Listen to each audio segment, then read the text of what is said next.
আচলতে আমি কলাগাঁও আঞ্চলিক ছাত্ৰ সন্থা অসম জাতীয়তাবাদী যুৱ ছাত্ৰ পৰিষদ কলাগাঁও জাতীয় দল সংগঠন আৰু কলাগাঁৱৰ প্ৰতিটো ভাষা ভাষী জাতি জনগোষ্ঠী ওলাই আহিছে। এয়া আজিৰ এই আমাৰ কলাগাঁওবাসীৰ ৰাইজৰ পৰা এক আৱেগিক মুহূৰ্ত। আমি প্ৰথমতে কলাগাঁওবাসীৰ ৰাইজে জুবিন দাৰ ন্যায় বিচাৰিছোঁ আৰু আমি অহা 28 আৰু 29 তাৰিখে সমগ্ৰ বিশ্বৰ লগতে অসমৰ বুকুত আমাৰ আৱেগখিনি প্ৰকাশ কৰিব বিচাৰিছোঁ। আমাৰ প্ৰতিগৰাকী 5,000 প্ৰায় মহিলাই ঘৰ সুধা কৰি আহি আমাৰ যি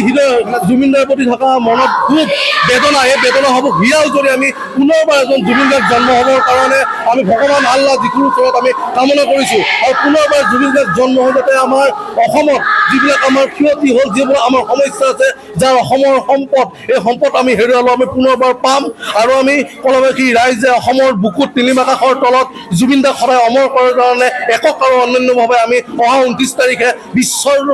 দৰবাৰৰ লগতে ভাৰতবৰ্ষৰ লগতে সমগ্ৰ অসমত জোকাৰি ল'ব। যি জোকৰাণিত জুবিন দা হাৰ পাব আৰু জুবিন দাৰ হাৰে আমাৰ কলাবাসী ৰাইজৰ মতে প্ৰত্যেকটো অসমৰ প্ৰান্তে প্ৰান্তে শান্তি, সমন্বয় আৰু এক সমনীয়া কৰি আনিব, যিটো সমনীয়াই জুবিন দাক সদায় একক অনন্যভাৱে জীয়াই ৰাখিব।